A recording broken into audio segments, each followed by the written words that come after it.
Tom, it's obviously been an incredibly hard decision for you to retire. How are you feeling about it now? Yeah, very hard decision to retire, I'm not going to lie, but mixed emotions at the moment. As you know, as you sit here at the moment in 1864 Street looking across the ground, you look at it and you think of all the memories about being out there playing and the great times we had, but unfortunately it's going to have to come to an end due to injury. And yeah, mixed emotions because you think what could have been, but moving forward, very excited about what is next and what the future holds. But you know, Lancashire's a place that will always be dear to me and I'll always hold true to my heart. Just going to make sure it's, you know, moving forward, very excited. But it's your long-term health that's really the most important thing, isn't it? Massively, you know, long-term, looking at that now moving forward, I've got to make sure that I can, there's a lot of years ahead of me still. So making sure I'm fit and able to do a lot of things in my long-term future is key at the moment. Honestly gutted to be finishing. I've had 10 amazing seasons with Lancashire, you know, from starting at 20 and bursting onto the scene my first year. I was lucky enough to play in the first team my first season and had a very successful year. You know, I think we finished second in the championship, runners-up in the one-day stuff. So it was a very successful season in many ways and a great experience for me. Yeah, and looking back at it now and thinking about it, you know, it's very disappointing to finish, but I'm very lucky to have had 10 years. You must be incredibly proud to have played for Lancashire, looking back over the last 10 years to see what you've achieved. Yeah, you think back over 10 years and what I've achieved, the things the team have achieved more importantly, and as a club, you know, 2011 being a massive highlight, winning the championship for the first time in such a long time, becoming captain of this, you know, this great club, to have that opportunity, which was something that I'll live with forever, and it will always be there. And then being capped, it's something that, as we've spoken about, it's something that the lads always aspire to, you know, to earn that red rose, that cap. It's something that, you know, I'll have framed and put up at home. It means a lot to me. It's something I know the lads, it means a lot to the lads. You obviously came through the academy system, signed as a scholarship player, made your first class debut in 2005. What are your kind of first memories of that kind of time?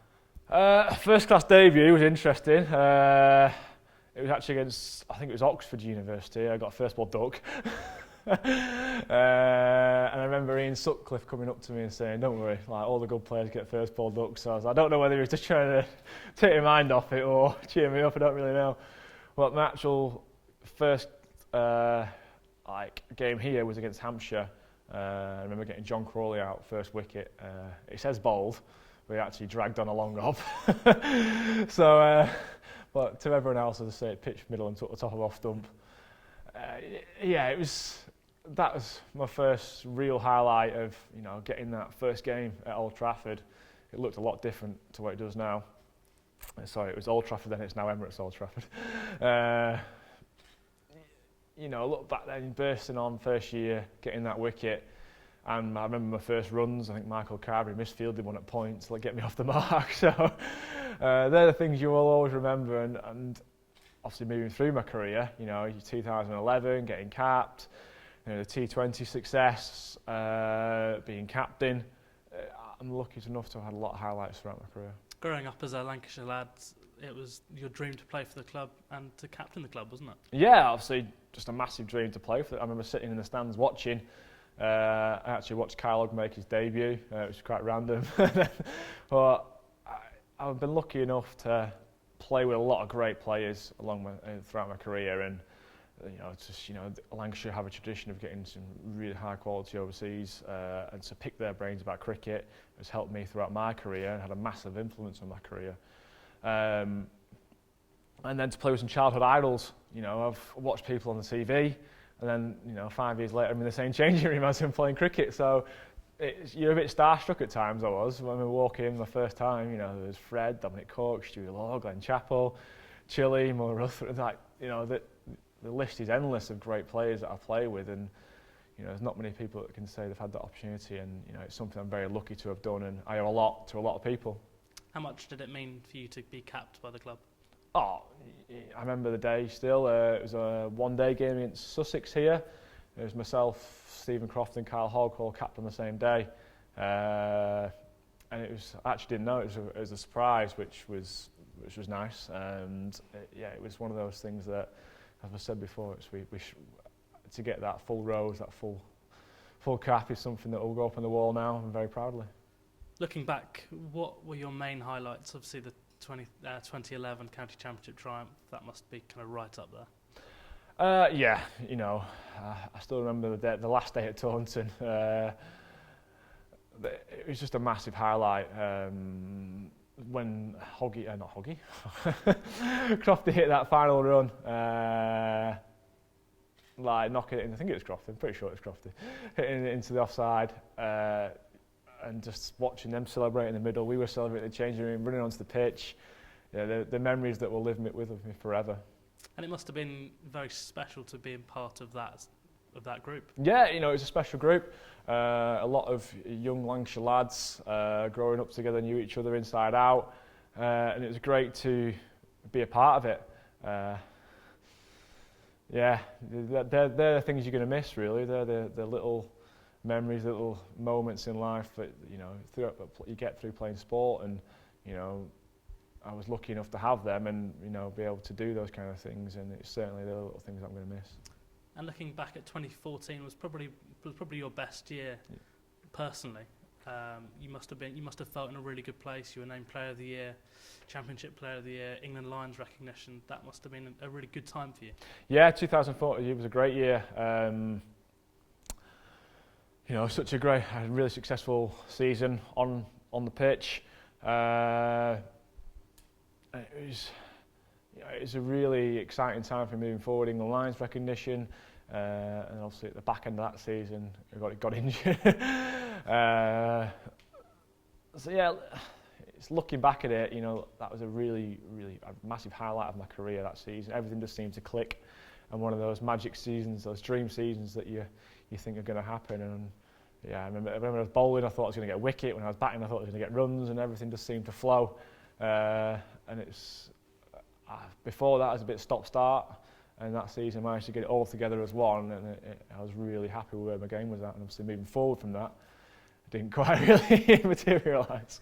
And like you said, following on from that, in March 2015, the dream was you were named captain of Lancashire. And how much did that mean to you? Yeah, I still think about the meeting I had with Gilo now, and I think I'd already said yes before he'd asked his question. So it was a massive dream come true, and albeit to do it for one game, it was a brief period of time, but still to have that honour is something that I'll be able to live with forever. And it was a tough decision to give it up, but the right decision at the time, just as now retiring is the right decision is at this time. And just looking back over the last couple of years, there's obviously been some really tough times, but coming back as well through the injury, that must have been incredibly rewarding for you. Yeah, there have been a lot of tough times, and I owe a lot to everyone at the club for all the support they've given me. Not just on the playing side, throughout the whole club, everyone was always asking how you're doing and very supportive of my situation, and I can't thank people enough for that. I remember we played Surrey here, my first class game back. I played a few second team games, and to get that chance again to play for Lancashire at Old Trafford is something that I didn't know it was going to happen again, and to get back out there and do it was awesome. It was absolutely amazing. It was almost like making my debut again. And over the last couple of months, you were injured against Yorkshire at the end of last year. Can you just talk us through what's happened over the last couple of months with your surgery?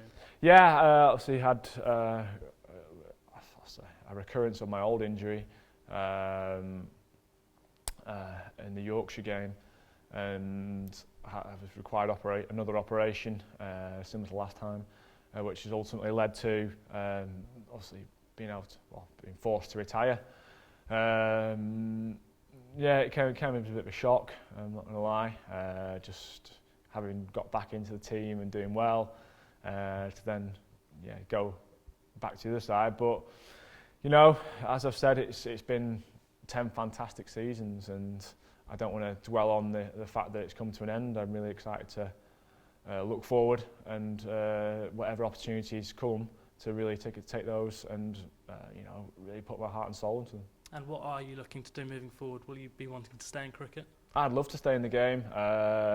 It's something that I know inside out, and to have the opportunity to pass my knowledge on to whoever it may be to help out, and a bit of coaching would be great. I'm also very excited to see what other opportunities lie outside of cricket for a new challenge.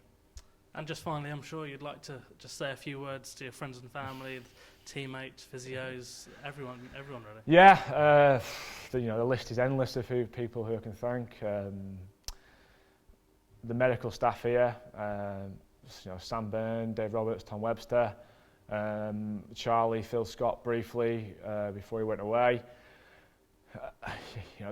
People don't see the time that they put in with the players. They don't get days off because people are always injured. So when the lads have got a day off, they're always in rehabbing players. So the cold mornings throughout the winter, I was up running with them. They were out there doing it with me, and they did a massive job to get me back on the pitch. And I can't thank them enough for everything that they've done to give me a chance to play again.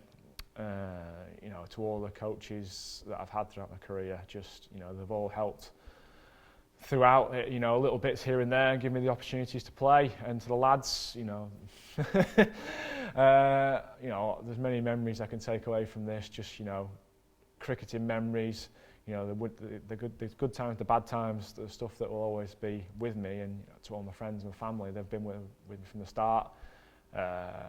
Be it driving me to, from under 13s, driving me down south for festivals, or here, there and everywhere, or bats, pads, all that kind of stuff. You don't quite realise until you get older as to how much work and effort they put in. And it's something that now I look back and think, there's a lot of hard work went in to get me to where I am. And to my family, I can't thank them enough for everything they've done. My wife now, the support she's given me over the last couple of years has been amazing. And it's something now I'm looking forward to spending a lot more time with him, which is every cloud has a silver lining.